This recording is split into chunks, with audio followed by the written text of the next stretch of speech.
Tout était surprenant.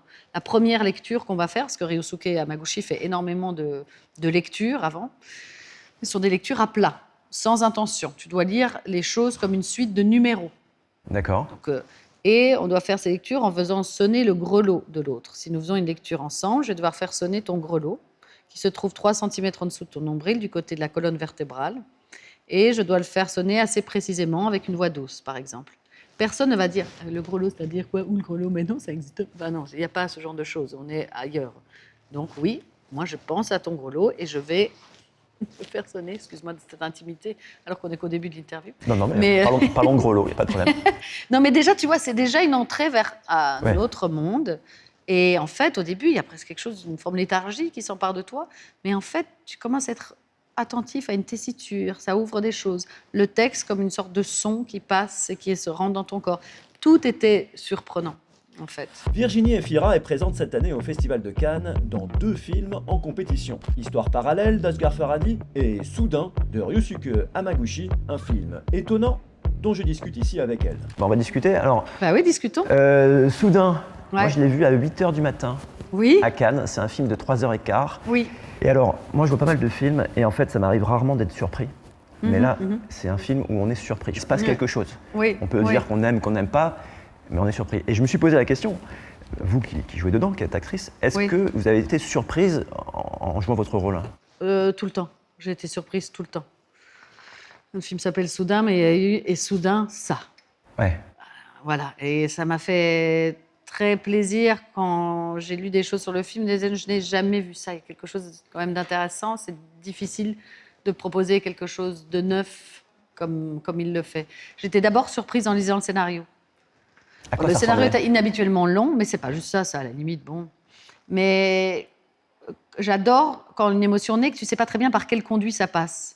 Et comme c'est un matériel aussi assez technique au départ, c'est-à-dire que on est sur du théorique et que du théorique arrive de ça une sorte d'émotion très très forte et très simple.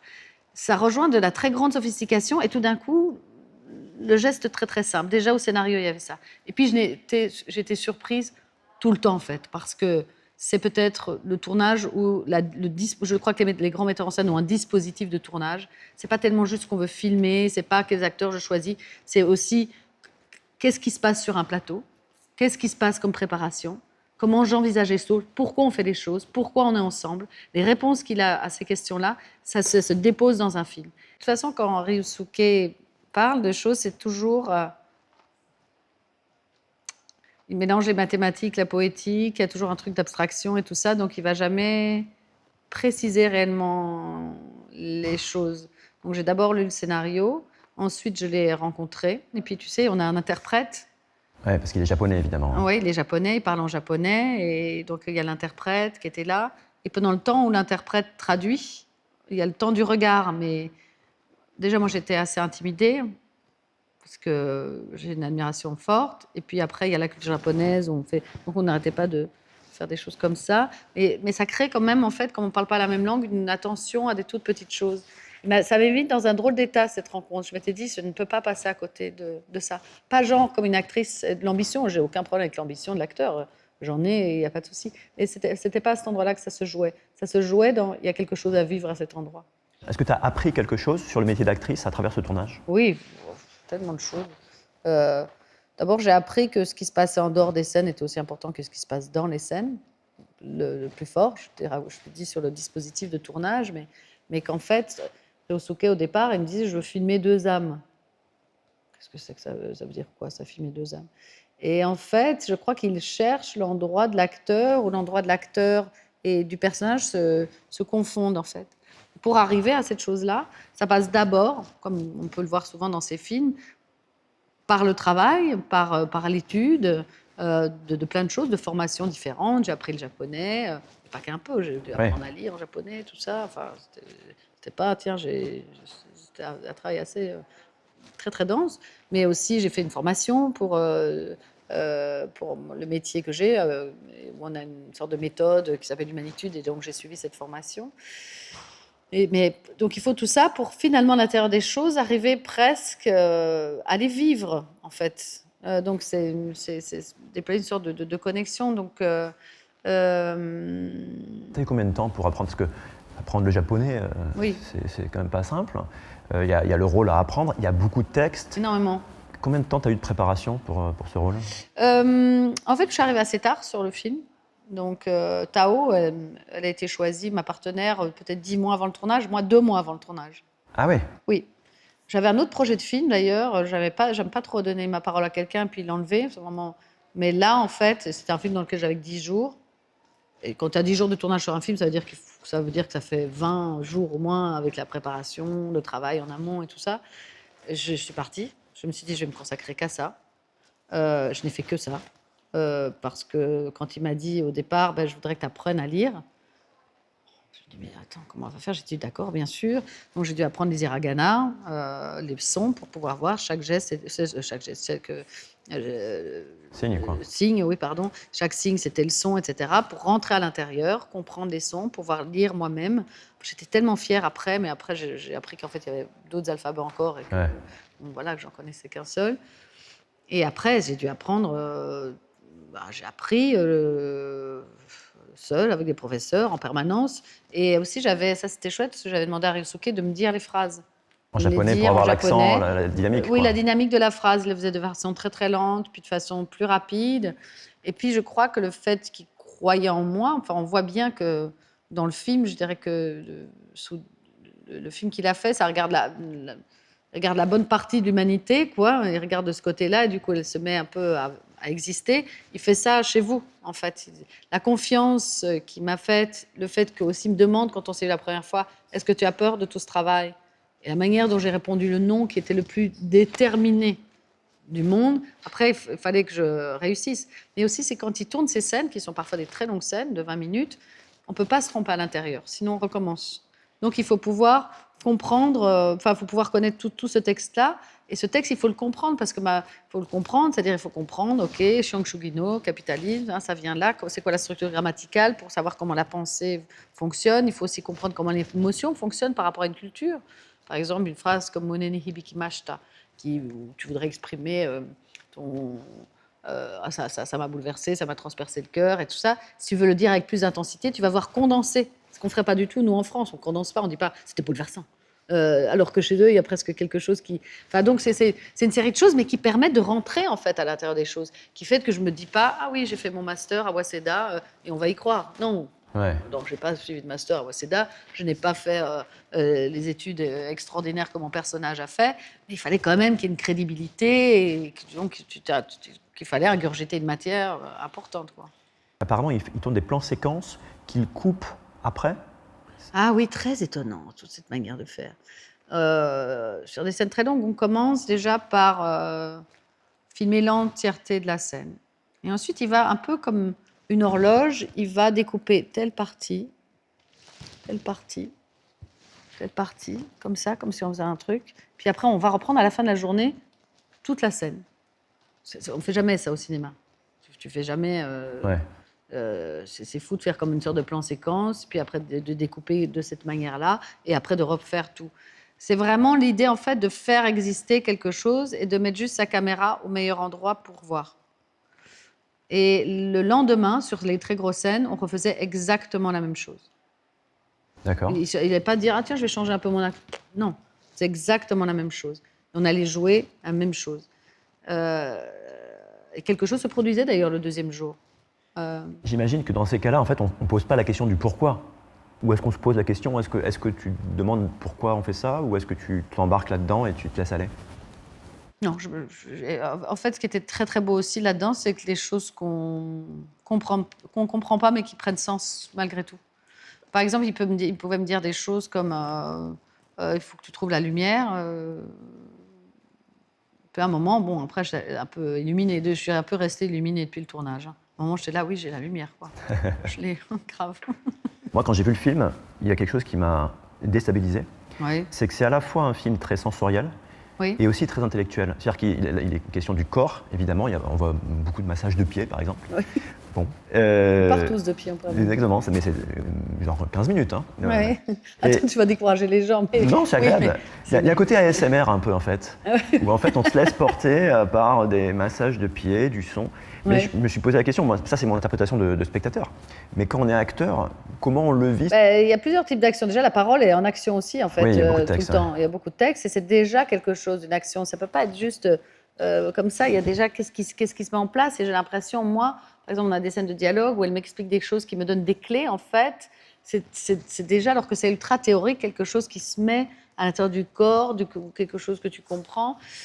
Sur les autres endroits, en fait, le film tourne tellement autour de ça. C'est l'idée quand même de considérer l'autre. Considérer l'autre, c'est d'abord le regard, la parole, la toucher. Et du coup, il y a cette chose-là tout le temps. Elle a différents niveaux. Je ne sais pas, moi, sur ces histoires de massage de pieds, qui sont des espèces d'entremêlements de corps qui se touchent. Bah, tu me demandais à quels endroits j'ai été surprise. J'étais surprise au départ de cette chose-là. Avant d'y prendre part et de trouver ça très beau, en fait, de prendre en compte l'autre, l'existence, mais aussi en le touchant. S'il était resté à un endroit que du cérébral, en fait, pour moi, il n'y a aucune dimension qui échappe à Ryosuke. Et c'est juste que les intersections qu'il trouve en toutes ces dimensions sont assez dingues. Et un autre endroit aussi, c'est que donc on parle d'une rencontre entre ces deux femmes, et on est vraiment dans l'idée presque symbolique d'un amour total, universel. À partir du moment où elles se rencontrent, ça va être jusqu'au bout. Mais moi, dans ma tête, j'avais aussi l'idée, tiens, l'amitié, l'amour, le désir et tout ça. Dans ma tête, je pouvais y mettre aussi la dimension du désir, même si, honnêtement, c'est pas du tout quelque chose que lui a filmé. Mais moi, je l'avais dans ma tête, cette dimension-là. Et puis le ton change, par exemple au milieu du film, à un moment donné, il est question du capitalisme. Oui. Tout d'un coup, ça devient théorique, mais au sens très propre, c'est qu'il y a quelqu'un qui écrit sur un tableau, littéralement, et qui explique politiquement pourquoi, qui est anticapitaliste. Et ça surgit, et puis ça s'efface, on passe à autre chose. Quand on est acteur comme ça, est-ce qu'on joue cette scène très politique, très théorique, de la même façon qu'on joue un massage de pied? Ou est-ce qu'en fait, le cerveau de l'actrice, en l'occurrence, évolue différemment?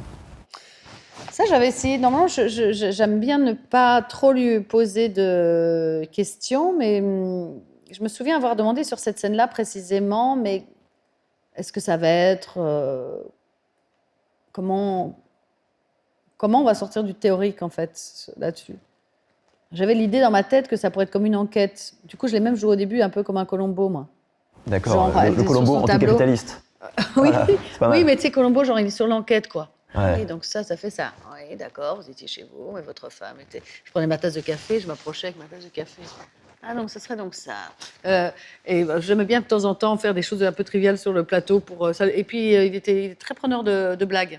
Ah oui? Ou alors, il est très poli, il rigolait beaucoup à mes blagues. Et j'adore son rire. T'es conscient, en fait, de la dimension un peu folle de cette scène? Oui. Moi à la lecture, moi, je l'adore. Je l'adore, cette scène. Mais quand elle sort Un paperboard. son paperboard... D'ailleurs, je rigole un peu dans le film au début. Je suis aussi étonnée de cette femme qui m'explique les choses là. Et puis après, tu rentres à l'intérieur. Et comme je crois fondamentalement dans l'existence, que tout d'un coup... un principe philosophique, politique, la compréhension de ça peut donner des clés qui peuvent être mises en pratique dans une réalité concrète, parce que suite à ça, elle comprend quelque chose d'important sur des choses très simples, quoi, en fait. C'est-à-dire, en fait, moi, j'ai ça dans la vie, en fait. Il y a parfois des choses de l'ordre philosophique qui m'ont permis de décaler un regard et une perception des choses, franchement, qui ont été plus que des aides à vivre, quoi. Donc, bon, déjà, j'ai une proximité avec ce type de mouvement-là. Et après, moi, j'adore, en fait. Je suis consciente qu'on peut le voir de plein de façons différentes. Mais moi, c'est les cercles qu'elle trace, les pyramides et tout ça. Ouais, j'espère que les gens vont le comprendre. Hein. C'est vraiment, il y a un paperboard, il y a quelqu'un qui fait des cercles et qui explique politiquement pourquoi le capitalisme ne convient pas. Je ne sais pas si je résume ça bien. Oui, alors il ne fait pas de jugement, genre on n'est pas là, le capitalisme. Non. On sait très bien qu'on est issus toutes les deux de cette culture-là et de ce qu'elle a apporté, mais il fait tout un parallèle entre la démocratie Et le capitalisme, les inégalités, moi, il m'a donné aussi des clés pour comprendre les votes populistes, etc. Et qui ne sont jamais, en fait, de l'ordre du mépris de classe, une vision sociopolitique que moi, je trouvais à la fois très simple et passionnante. Quelles sont les indications qu'il donne aux acteurs, aux actrices? Parce que tu parlais du gros lot, c'est effectivement un peu étonnant. Est-ce qu'il est très précis? Est-ce qu'il est preneur d'intention? Comment ça se passe précisément, votre discussion avant la scène? À partir du moment, il y a très peu de discussions.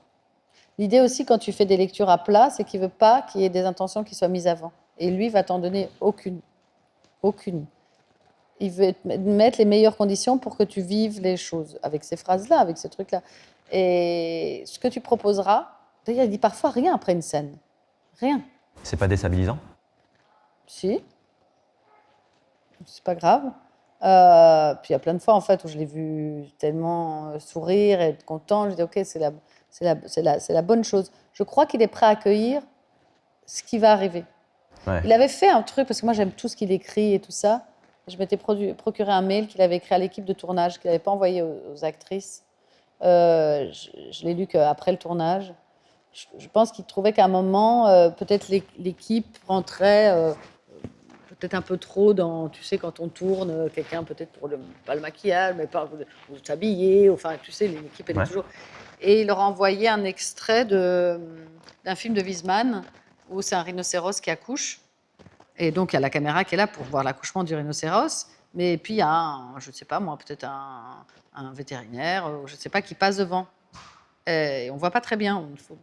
Et en fait, il a laissé ça à Wiseman. Je crois qu'il veut vraiment être là au moment et que la caméra, elle prend tout ce qui est à ce moment-là. Il y a un effet de réel, quoi. Ouais, mais comme pour moi, il a une profondeur... je pense qu'il est vraiment sur un autre parallèle que nous, Ryosuke. Ça prend une dimension, donc il faut que ce qui se passe à ce moment-là, il ne va jamais dire « Ah, je voudrais que ça soit un peu plus ci ou un peu plus ça ». Jamais il va faire ça. D'accord. En fait, c'est ce qui va être qui est. Il faut juste que le texte, tu vois, Léa, qui était l'interprète et qui avait aussi traduit tout le scénario et choisi les mots, c'était vraiment au mot près. Les mots, ils doivent être totalement digérés à l'intérieur de toi. Mais sur le reste... Non, il ne va jamais dire... Et certainement pas des questions d'ordre psychologique, mon Dieu. Sur la psychologie des personnages, non, il n'est pas du tout... non, mais c'est une évidence. En gros, il faut lire le texte, quoi. Non, la psychologie des personnages, ça réduit souvent. Ah, ben oui, comme j'étais un peu ça, du coup, là-dedans, je vais être un peu comme ci, comme ça. C'est un peu plus vaste que ça, les choses. Surtout si tu es dans un film qui est pas... On n'est pas dans du naturalisme et tout ça. C'est qu'à un moment donné, il faut aller chercher... Pour trouver cette histoire d'âme ou de profondeur et tout ça, tu ne vas pas jouer, je vais jouer l'âme, je vais jouer la profondeur. Non, il faut juste être connecté à autre chose que soi-même, à l'autre. Il faut que l'essence même du film, ça soit ce qu'on vit, c'est-à-dire se connecter à l'autre, être en résonance avec ce qui se passe. Et pour passer dans ce monde-là, tout ce que Ryosuke Hamaguchi disait, nous donnait comme indication. Je t'ai parlé des 17 questions du personnage ou pas? Alors, je l'ai lu, moi, parce que j'ai préparé un peu cette interview, mais je veux bien qu'on s'en parle. Mais non, mais à un moment, on dit un jour, tu recevras les 17 questions du personnage. Oh, c'est pas vrai, les 17 questions, pourquoi pas 20? Les 17 questions. Et ça, c'est incroyable. De nouveau, il a fait une sorte... Je l'ai utilisé après pour les autres films que j'ai fait ensuite. Il a fait une chose très technique. C'est 17 questions qui sont adressées à ton personnage, auxquelles ton personnage répond. Tout ça, il l'a écrit. Il est capable aussi d'une masse de travail, lui, inouïe. Mais c'est aussi ton personnage, parfois, il ne répond pas à la question. Et c'est la manière aussi dont il ne répond pas à la question qui est intéressante. Et c'est une manière presque comme ça de pouvoir encadrer le mystère du personnage, ce qui échappe, de le regarder un peu de loin. Mais alors, qu'on comprenne bien, ça, il te le donne quand? C'est en prépa? Il décide, absolument, il y a le moment où tu peux le recevoir. D'accord. Mais ça m'intéresse, parce que c'est quand même... c'est marrant. C'est incroyable. En gros, il te dit, alors, ton personnage, Marilou, je vais te donner un fichier Word ou, je sais pas, une feuille où il y aura 17 questions et ça t'aidera à préparer le personnage. C'est ça l'idée? Oui, ça donne des indications. Même parfois, à un certain moment du tournage, il m'a donné celle des autres, mais que de certains autres avec qui je travaillais, parce que je pouvais savoir des éléments que l'autre n'avait pas. C'est quel type de questions qu'on se rend compte un peu? Moi, je me rappelle de la plus triviale, quel est votre rapport à la sexualité? D'accord. Alors qu'il n'y a pas du tout ça dans le film. Exactement, ouais. Ah non, rien. Ouais. Rien. C'était quoi la réponse? Elle n'était pas à fond sur le dossier, quoi. D'accord. Ça faisait longtemps que ça n'était plus arrivé. Ok. Il disait pas ça comme ça, hein. J'imagine. Oui. En japonais, ça sonne beaucoup mieux. Non, plein de choses. D'ailleurs, pour le film que j'ai fait après, j'ai fait moi-même parce qu'il disait vous pouvez le faire vous-même et parce que les choses elles sont en mouvement tout le temps et tout. Mais j'aimais bien cette idée d'encadrer le mystère, en fait, aussi d'encadrer ce qui échappe. Tu vois, c'est intéressant pas vouloir trop circonscrire les choses. C'est intéressant parce que tu dis que tu n'étais pas trop dans la psychologie des personnages et en même temps, quand il y a 17 questions du personnage, on est un peu dans la psychologie, non? Oui. Est-ce que c'est une contradiction, ce que je viens de dire? Oui, mais c'est pas tellement... et tu crois que là, elle est comme ci, comme ça, puisqu'il faut ressentir les choses. Ça serait... Parfois, dans la psychologie, on cherche comme une sorte de cohérence dans les incohérences. Ok. Pour moi, si je devais vraiment rendre un peu le truc, c'est psychologie, bah oui, elle était abandonnée, donc forcément, là, on sent que ça quête d'avance. Ça, c'est souvent un peu... Tu vois, je veux dire... Nous-mêmes, c'est déjà nous-mêmes, on n'a pas une sorte de cohérence. Parfois, il y a un état qui te traverse, tu ne sais pas pourquoi. Et j'ai peur des choses qui sont trop carrées. Et du coup, je crois qu'il voulait éviter, moi, même dans les autres films, j'avoue que j'essaie d'éviter ça, c'est éviter la destination. Ah, cette scène-là, c'est sûr que ma colère, elle doit monter comme ça, et que là, après, je pleurerai à cet endroit-là. D'abord, c'est un peu chiant quand on fonctionne comme ça. Parce que du coup, tu sais déjà l'endroit de destination. Moi, j'aime assez bien, en fait, évidemment que tu sais ce que le film a raconté, que tu connais les objectifs d'une scène, tu sais à peu près, tu sais le chemin. Mais c'est quand même toujours une histoire de moment, le cinéma, c'est que quand même, tu as un inconscient qui te précède, que tu es dans le huissier maintenant, et que tu arrives à te défaire de ton cerveau. Il y a beaucoup de textes dans le film, et est-ce que vous faites beaucoup de prises quand vous avez tourné avec lui, tous les acteurs, tu tournais beaucoup de prises ou... En tout cas, une chose très surprenante aussi, je me souviens d'une fois, où souvent sur les films, tu fais des prises et si tu en demandes une, on te la donne. Ouais. Et là, il était content, je dis on peut en faire une? Et il a mis beaucoup de temps, comme si je disais un truc vraiment foufou. Et il a fait non. Ah bon? Là aussi, dans ma tête, pourquoi? Je crois que là j'ai fait mais pourquoi? Il fait parce que c'était très bien. Bah, ok. Donc non, oui, on fait plusieurs prises, mais on fait surtout, je te dis que si jamais ça n'arrive pas non plus dans une scène très longue. En plus, quand il y a des difficultés, tu dois parler une autre langue. Parfois, tu peux, c'est pas si simple, quoi. Donc tu peux, on se dit là, il y a un peu, mais je pourrais monter, je mettrais un peu de l'autre scène là pour. Ça n'existe pas chez lui. Ouais. Donc ça met quand même dans un état. Moi, j'ai rarement peur au cinéma parce que c'est pas grave si tu te trompes. Tu recommences. Enfin, je peux recommencer 1000 fois non plus, mais donc j'ai pas peur. En tout cas, là, j'avais quand même un peu. Oui, parce que. Mais on pouvait quand même. Il y avait quand même plusieurs prises. Il aimait bien dire d'ailleurs qu'il n'y en aurait pas beaucoup, parce qu'on tournait beaucoup avec des levées de lune, des couchers des levées de soleil, tu vois. Et là, comme il voulait capter la lumière, il veut que tout se fasse en temps réel. Donc il faut vraiment. On le fait vraiment quand la lune monte. D'ailleurs, quand le café coule, le café coule vraiment. Quand elle met les pâtes. Et que ça va durer 2 minutes sur Siri, là, mais Siri, les 2 minutes, ça va vraiment être 2 minutes. Donc il disait attention, il n'y aura que 3 prises. J'étais là, oh, putain, tu vois. Est-ce que toi, tu as extrêmement confiance en toi maintenant parce que tu as fait beaucoup de films et on sait que tu es une bonne actrice, ou est-ce que tu as encore cette part de doute? J'ai l'impression que pour que ça aille, il faut quand même faire des allers-retours entre les deux. À un moment, j'avais vraiment confiance en moi. Je disais ça c'est chouette. Et puis je l'ai perdu là.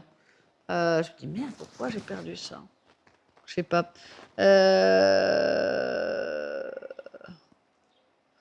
C'est pas confiance, ça veut dire en fait, c'est pas se poser de questions un peu inutiles sur soi. Est-ce que,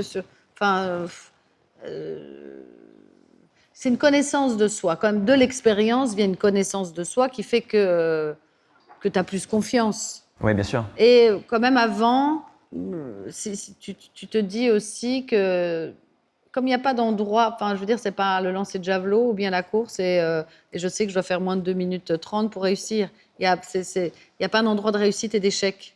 Ouais. Donc, à partir du moment où il n'y a pas d'endroit que tu enlèves l'idée de vouloir bien faire, il n'y a pas d'endroit. Mais ça, c'était avant Ryosuke, ça, avant Maguchi. Il n'y a pas un endroit où c'est bien et un endroit où c'est pas bien. Après, des personnes pourront trouver que c'est bien ou pas bien. Ouais. Ça, c'est pas ton problème. Toi, en fait, il faut juste que tu fasses les choses, tu trouves. Mais peut-être que là, j'avais peur aussi parce qu'il ne fallait pas se tromper, mais que en fait, c'était le moyen d'arriver à une sorte de très, très grande concentration, quoi. Mais je crois que oui, c'est vraiment un mélange des deux. C'est avoir quand même une confiance parce que sinon tu vas à reculons dans les choses. Donc, et puis qu'est-ce qui peut t'arriver? Moi, souvent, j'utilise l'idée de relativiser à peu près au cinéma comme dans la vie, quoi. Qu'est-ce que tu veux qu'il t'arrive exactement? Tu vois? En fait, on va tous crever, hein, donc tranquillise-toi, c'est pas là que va se passer un truc. Un mot quand même sur une particularité du tournage, c'était dans un EHPAD, Oui. avec donc des membres de l'EHPAD qui n'étaient pas acteurs. Ah oui. Comment ça s'est Alors, passé? les personnages principaux qui ont des troubles cognitifs, c'est des acteurs, mais au sein du film, au sein de l'établissement, il y a les résidents qui sont là, mais on était tout le temps avec eux, même avant la lecture et tout ça. Et c'était... j'aurais jamais pensé que moi, la plus belle été de ma vie, ce serait dans un EHPAD, tu vois, c'était vraiment le... Ouais. il y avait d'abord un accueil super, les choses, elles se mélangeaient. Je crois en fait, tout ce dont il parle dans le film, il l'a créé dans son tournage, l'intérieur, l'extérieur. Si quelqu'un venait, même quand c'était pas prévu, c'était accueilli. Le fait qu'il y ait, en fait, parce qu'effectivement, pour moi, c'est assez étonnant. Ouais. J'ai pas souvenir d'un film dans lequel tu as joué où il y avait ça, mais peut-être que je me trompe. Le fait de mélanger en fait des non-acteurs avec des acteurs, avec.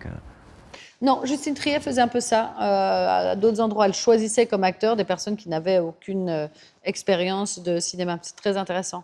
Parce que ça produit pour le pseudo-acteur professionnel. Enfin, le pseudo. Ouais. Non, mais ce que je veux dire, c'est intéressant. Puis comme c'est un endroit de l'immédiateté, en fait, tu as parfois des acteurs non professionnels qui sont bien meilleurs, si on peut commencer à dire, que des acteurs professionnels aussi. Enfin, il y a quelque chose qui se met en place et qui est assez intéressant là-dedans.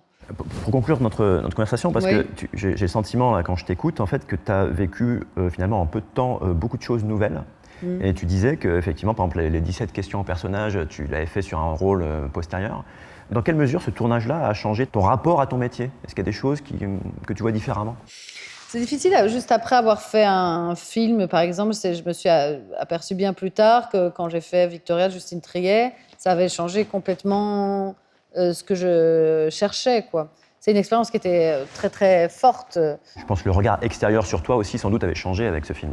Avec Victoria? Ouais. Oui, complètement, mais ça, je ne pouvais pas trop le visualiser à partir du moment où... Oui, c'est vrai, mais même avant ça, je n'arrivais plus à faire quoi que ce soit parce que je voulais trouver une connexion avec le metteur en scène. Je m'étais dit, en fait, ce n'est pas tellement une question du personnage, etc. C'est qu'est-ce que j'ai à raconter avec le metteur en scène, qu'est-ce qu'on a à partager. Et de là peut naître peut-être quelque chose qui se dépose dans le film. Et là, est-ce que tu as tiré quelque chose de nouveau, un nouveau fil peut-être? Moi, comme il a tellement installé un dispositif qui est incroyable, ça, je ne peux pas le ramener avec moi, ce dispositif. Je peux ramener un peu les 17 questions, je peux ramener... et puis, c'est comme s'il avait rejoint mes interrogations personnelles, celle de brouiller les frontières entre l'acteur et le personnage, mais en faisant presque une technique, quoi.